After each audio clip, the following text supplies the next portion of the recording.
The bill hits the table like a test you didn't study for, not because the food was bad or the service was slow, but because there's a second transaction hiding inside the first one, the part nobody puts on the menu in plain language. The moment where you're expected to prove what kind of person you are with the number you choose in public, often while someone is still standing close enough to watch your hands. And if you're the kind of person who doesn't tip, or who sometimes doesn't tip, the psychology of that moment can get dark fast because it isn't just about money. It's about control, resentment, fear, pride, confusion, and the strange ways people protect themselves from feeling guilt. First, it matters where you are in the world, because tipping isn't a universal moral law.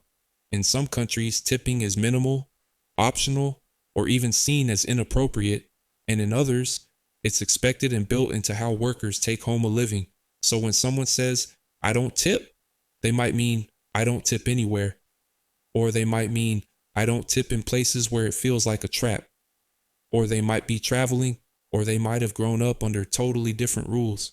The problem is that the human brain hates unclear rules, and modern tipping culture is full of them. Even in the United States, a Pew Research Center survey found people's behavior varies a lot by situation. Among adults who dine at sit-down restaurants, about 92% say they always or often tip there, but far fewer say they do in places like coffee shops or fast casual restaurants. That gap is where confusion breeds, and confusion is one of the easiest places for no tip to hide. But there's a deeper layer. Tipping is a social norm, and social norms work because they come with invisible consequences. You tip partly because you feel watched even when nobody is watching. You tip because you don't want to be that person. Economists studying tipping have described conformity to social norms as a major reason people tip, because future service can't explain tipping in every case, especially when you may never return, which means that when someone does not tip, they're often doing more than saving money. They are stepping outside the norm on purpose, or they are refusing to feel the pressure that the norm is designed to create. One kind of non-tipper is the person who feels psychologically cornered. You know the feeling, you pay, and the screen flips around with suggested percentages, bright and clean like a moral recommendation. It's not asking, it's nudging, and something in you recoils, not because you hate workers, but because you hate being pushed. That reaction has a name in psychology: reactance, the impulse to do the opposite when you feel your freedom being threatened. The more the environment tries to steer your decision, the more you feel the urge to prove you can't be steered. In the United States, Pew found that people are more likely to oppose suggested tip amounts than favor them, and majorities oppose automatic service charges added to bills. When the culture starts to feel like a constant tip prompt, some people stop tipping, not because they have become colder, but because they're trying to reclaim control. Another kind of non-tipper is the protester. This person doesn't see tipping as generosity, they see it as a system that offloads labor costs onto customers. So they refuse to participate, believing the employer should pay properly, not the diner. In the United States, the pay structure makes this argument especially charged because there is a separate cash wage category for tip workers under federal rules, and the federal minimum cash wage for tipped employees is listed as $2.13 per hour under the Fair Labor Standards Act, with the tip credit concept to reach the full minimum wage. For a protest-minded customer, tipping feels like being forced into payroll, but here's the shadow. Even if the protest is principled, the immediate impact often lands on the worker in front of you, not on the system above them. The protester knows that, and either accepts it as collateral damage or pushes the discomfort away by telling themselves the worker will figure it out, or that someone else will tip. That's where morality gets slippery. The brain is extremely good at turning a painful feeling into a clean story. Then there's the person who doesn't tip because they genuinely don't believe the service earned it. This isn't always cruelty. Sometimes it's a belief in fairness and performance-based reward. They treat tipping like a score, not a norm. If the experience falls below their personal threshold, they tip nothing, because to them, tipping for bad service feels like lying. But psychologically, This can slide into something darker. The tip becomes punishment, and punishment can be intoxicating. It's one of the only ways a customer can make another adult feel small without raising their voice. And the moment you realize you can do that, the tip can stop being a reward and start being a weapon. There's also the non-tipper who isn't angry, isn't protesting, and isn't confused. They're simply detached. They don't feel the social weight of the exchange. Maybe they're paying online and never have to face anyone. Maybe they're ordering through an app and the worker is an abstraction. Maybe they've trained themselves not to imagine the person on the other side. This is where anonymity changes behavior. When you don't have to look someone in the eye, it becomes easier to treat them like a function instead of a person. And when the worker becomes a function, your empathy doesn't activate the same way. You aren't stiffing someone, you're skipping an optional charge. That small reframing is how people do cold things without feeling cold. Another archetype is the person who is quietly ashamed of money. This is the one nobody admits. Sometimes people don't tip because they can't, or they can, but tipping would cross a line that makes them feel unsafe. And instead of saying, I'm stretched thin, which would require vulnerability, they reach for a harder mask. I don't believe in tipping, or you don't deserve it, or it's not my responsibility. Pride is a powerful anesthetic. It turns a painful truth into a moral stance. And if you've ever done that, even once, you know how the mind does it. It takes the thing you're embarrassed about and flips it into something you can call strength.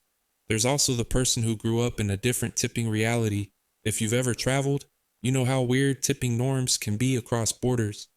In some places, a service charge is included. In some places, tipping is small change. In some places, as the act itself can be read as insulting. So you can end up with people who are not trying to be rude at all, but who are operating on the wrong script. The psychology here is not malicious, it's schema. The brain runs the rule it learned first, and when the environment doesn't clearly teach a new rule, the old one wins. But let's talk about the most unsettling motivation, status. Some people don't tip because refusing to tip makes them feel powerful. They like the asymmetry. They like that the worker has to remain polite. They like that the worker can't retaliate. They like that they hold the final lever. This isn't everyone who doesn't tip, but it exists, and you've probably felt it if you've ever been on the receiving end of someone who enjoys withholding. Withholding is a control strategy. It creates a tiny hierarchy. One person gets to decide whether the other person's effort was worth it. And if you want to understand the psychology behind non-tipping at its darkest, it's this. For some people, the discomfort you feel about not tipping is the point, because ignoring discomfort is how they prove they're the ones in charge. There's another piece that doesn't get enough attention, tipping fatigue. When you feel like you're being asked to tip everywhere, your brain starts treating tipping as a constant leak in your finances, a drip you can't stop. That turns generosity into irritation. In the United States, Pew's work shows not just behavior, but attitude. Many people oppose automatic service charges, and many don't like suggested tip prompts. When tipping spreads into more contexts, some people stop tipping in the traditional ones too, not because they stopped believing in it, but because their brain starts defending against the feeling of being endlessly extracted from. The tip becomes less like appreciation and more like being shaken down, and once someone feels shaken down, they stop feeling generous. And now the most honest question you can ask yourself is not, am I a good person? It's, what story do I tell myself right before I don't tip? Because there is always a story, even if it's only a sentence. They make enough. It's not required. They didn't smile. The service was slow. I'm already paying so much. I never tip on principle. Stories are how you convert a social norm into a personal exception. And once your brain learns that it can create exceptions without consequences, exceptions get easier. This is where the psychology becomes a loop. The first time you don't tip, you might feel something sharp, guilt, anxiety, that cold little prickle that says you did something wrong. But if you do it again and nothing happens, your brain updates the threat level. The discomfort fades, not because the act became kinder, but because you became numb to the feeling. Habits aren't only behaviors, They're emotional pathways. You can train yourself not to feel. And when you can't feel, you can justify almost anything. Still, it's not always that sinister. Sometimes people don't tip because they want the world to be simpler. They want prices to be prices. They want wages to be wages. They want to stop doing math at the table and stop wondering what's correct. They want the transaction to end when the transaction ends. Even researchers who study tipping norms have noted that tipping persists for reasons beyond pure future service incentives, including social image and self image, which implies that tipping is tangled with how we want to be seen and how we want to see ourselves. If you're tired of the performance of morality at the payment screen, your brain might choose the bluntest escape, refuse the game entirely. But here's the shadow you can't ignore. In places where tipping is culturally expected and baked into pay structures, refusing to tip doesn't land as a neutral, personal preference. It lands as a message, even if you didn't mean it that way, and humans are hypersensitive to social messages, especially ones tied to worth. So when you don't tip, you're not just keeping money, you're risking the implication your effort had no value to me. That implication is why non-tipping is so emotionally charged and why people invent strong stories to cover it. If you're watching this and you're the person who doesn't tip, I'm not going to do the easy thing and call you selfish. That's too lazy, and it's often wrong. The truth is more psychological and more uncomfortable. Not tipping can be confusing.